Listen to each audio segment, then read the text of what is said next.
All right, let's talk about a promise that we've all probably heard. One that sounds almost too good to be true. The risk-free expansion partnership. You know the pitch, right? Hey, no upfront fees, just give me a share of the profits. But is that really a golden opportunity? Or is it a trap? This is really the core question we need to ask. When someone offers you a deal with what seems like zero downside, it's easy to get excited. But this whole profit-sharing model, especially when you're crossing borders and cultures, can be incredibly deceptive. Honestly, it might just be setting you up for a spectacular failure. So let's look at a classic scenario from our source material. You've got a Hong Kong entrepreneur who wants to break into the UK market. They find a local consultant and make the offer. No fees, just a piece of the action when you get results. On the surface, it sounds like a really smart, low-cost way to get started. But the problem started almost right away, and it had nothing to do with a lack of effort. You see, the first major breakdown isn't about money. It's cultural. It's a fundamental collision of how business gets done. What one person sees as a gesture of trust, the other person sees as a massive red flag. We're not just talking about different languages here, we're talking about completely different rule books for building relationships and making deals. Okay, this slide just breaks that cultural clash down perfectly. In a relationship-first culture, like in Hong Kong, you build the trust before the transaction. So offering to share profits is their way of saying, hey, we're in this together. Let's build a partnership. But in a transaction-first market, like the UK, it's the other way around. A paid transaction is what enables the relationship. So when that risk-free offer comes in, it doesn't signal partnership at all, it signals risk. It says, I either don't have the capital or I don't have confidence in my own product. And this gap between how you think you're being perceived and the reality, it is huge. I mean, look at this. Research shows that while 80% of companies believe they deliver a superior service, only 8% of their customers actually agree. That is a massive disconnect. Now imagine how much wider that gap gets when you start throwing cross-cultural communication into the mix. But okay, let's just imagine for a second that you get past the cultural hurdles. You're still facing a much deeper, more practical problem, what we call the sales readiness gap. The issue here is simple. You just can't sell a product, no matter how amazing it is, if you haven't done the work to get it ready for a brand new market. So what does sales ready actually mean? Well, it really boils down to these 4 pillars. You've got to master the product knowledge, deeply understand the new buyers, have frameworks ready to handle their objections, and be fluent in a sales process that actually works there. In these risk-free deals, this foundational work, it almost always gets skipped. And this quote just nails it. Success isn't about finding one super talented person. It's about building systems that anyone can repeat. Trying to do profit sharing without being sales ready is literally like handing a pile of wood to a master builder and saying, go build me a house, without giving them any blueprints. It's just not going to work. So when you combine that cultural collision with this massive sales readiness gap, what do you get? Well, you get an absolute explosion of mismatched expectations.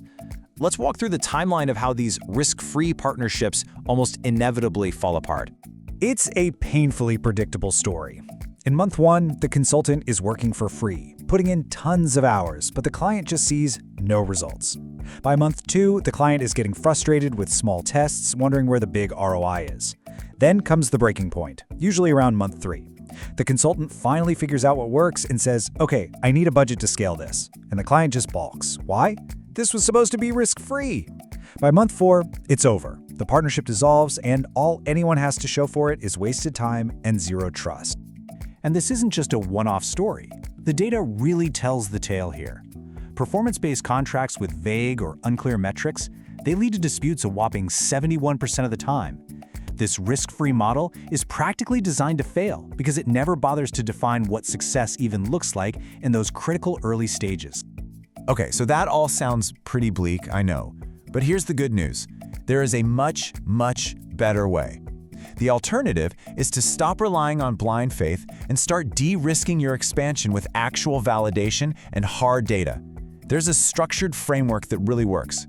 And that framework is called REAL. It breaks the whole messy process down into 4 clear phases: research, evaluation, analysis, and long-lasting. Instead of making one giant risky bet, this approach uses small, smart, data-driven steps to build a real foundation for growth. It all starts with Phase 1, research. This is a paid, fixed-fee discovery project. The goal is super simple. Let's invest a small amount of money up front to answer the biggest question of all. Is there even a real market here for what we're selling?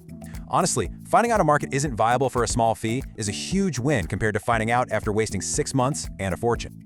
Okay, next up is evaluation.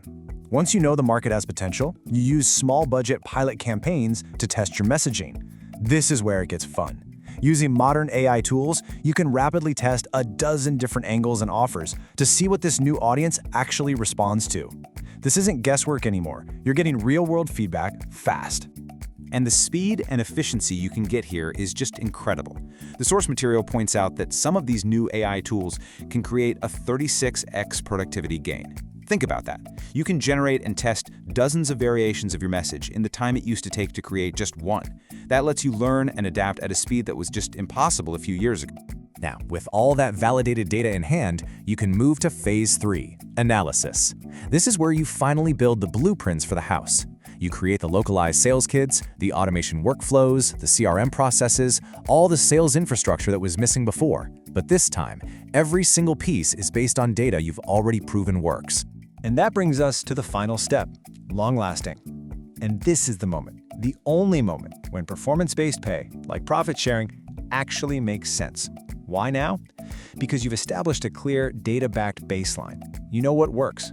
Now you can set up a deal to reward performance that goes above and beyond that baseline. It's fair, it's measurable, and it's built for sustainable growth.